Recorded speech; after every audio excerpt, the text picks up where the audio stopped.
makam kelam, menatap langit tak bertuan. Izinkan saya mengucapkan salam untuk para dewan juri sekalian.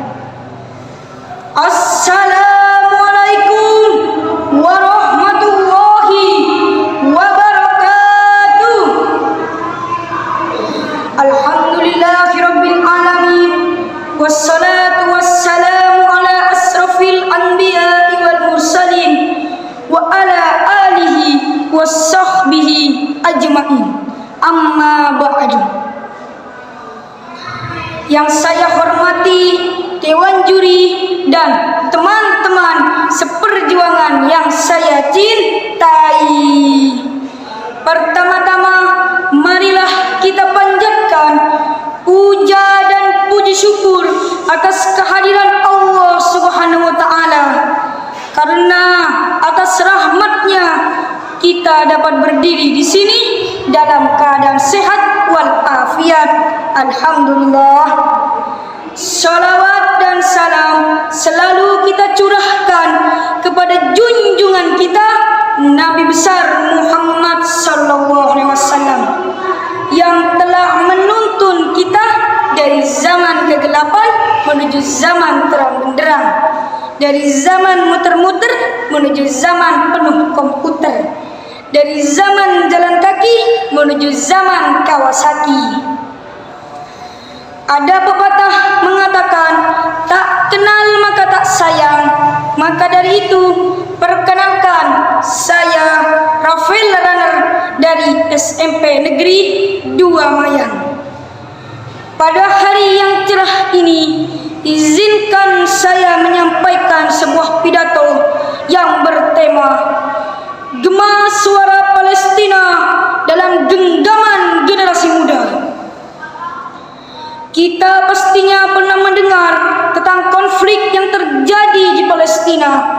Entah itu kita mendengar di televisi, radio, bahkan layar gadget kita. Kita tahu bahwa konflik yang terjadi di Palestina adalah konflik yang melibatkan asas kemanusiaan. Tidak hanya melibatkan pasukan militer, namun juga menyeret warga sipil ke dalam konflik berkepanjangan. Tentunya ini berbanding terbalik dengan apa yang terjadi di negeri kita tercinta ini, di mana di negeri kita ini kita hidup aman dan damai. Bahkan tidak ada ketegangan politik yang sampai memicu ke ranah peperangan. Seharusnya sebagai generasi muda kita harus bersyukur atas nikmat yang dikaruniakan oleh Allah Subhanahu wa taala, yakni nikmat hidup aman dan damai. Namun apa, sebagai generasi muda kita malah menyia-nyiakan nikmat tersebut.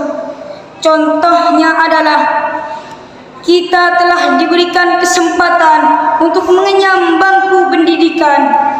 Namun apa yang kita lakukan di sekolah, kita malah tidak mendengarkan guru, tidak mengerjakan tugas, bahkan bolos pelajaran.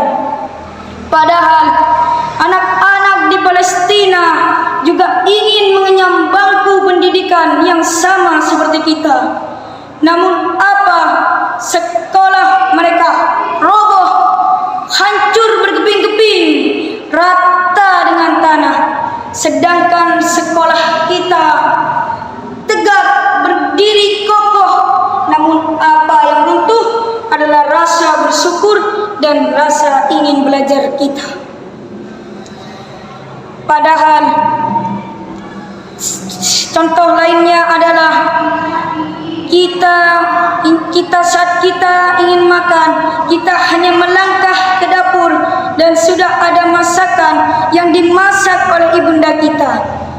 Namun apa, terkadang kita malah mengeluh atas nikmat tersebut. Contohnya adalah kita mengeluh saat apa yang dihidangkan hanyalah tempe goreng dan tumis kangkung. Kita mengeluh saat apa yang dihidangkan hanyalah telur ceplok dan sayur bayam. Padahal saudara-saudara kita yang berada di Palestina tidak memiliki makanan, bahkan tidak tahu apa yang harus dimakan besok pagi.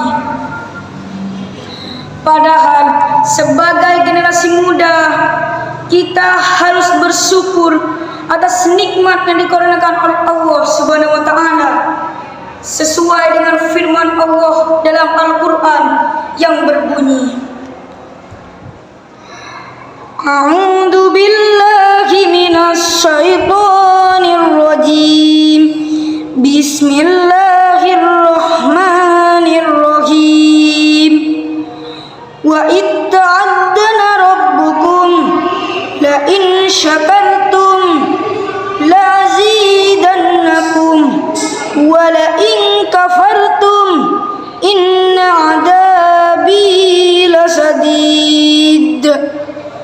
Yang artinya, ingatlah ketika Tuhanmu memaklumkan, sesungguhnya jika engkau bersyukur, maka aku akan menambah nikmat kepadamu.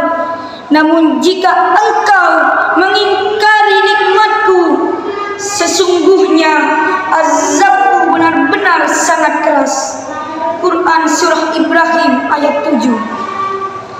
Tapi terlepas dari itu semua, kita sebagai generasi muda, saudara seiman dan sekeyakinan, pastinya ada rasa ingin menolong dan ingin membantu terhadap saudara-saudara kita yang berada di Palestina.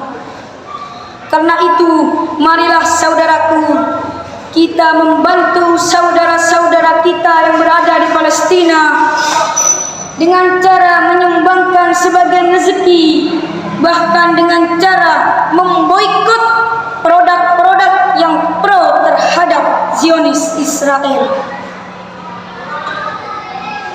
Kita sebagai generasi muda harus semangat belajar, karena kita adalah ujung tombak kemajuan bangsa. Jadikan kejadian di Palestina sebagai pembelajaran agar kita senantiasa bersyukur atas nikmat yang dikaruniakan oleh Allah Subhanahu wa taala. Sebelum saya menutup pidato kali ini, izinkan saya menutup dengan pantun. Bunga mekar di perbukitan, sawah luas di pedesaan. Terima kasih untuk perhatian, mohon maaf untuk kesalahan. Mungkin ini saja yang dapat saya sampaikan. Semoga apa yang saya sampaikan hari ini bermanfaat bagi kita semua. Ingat, hidupmu impian banyak orang. Wabillahi taufik wal hidayah. Wassalam.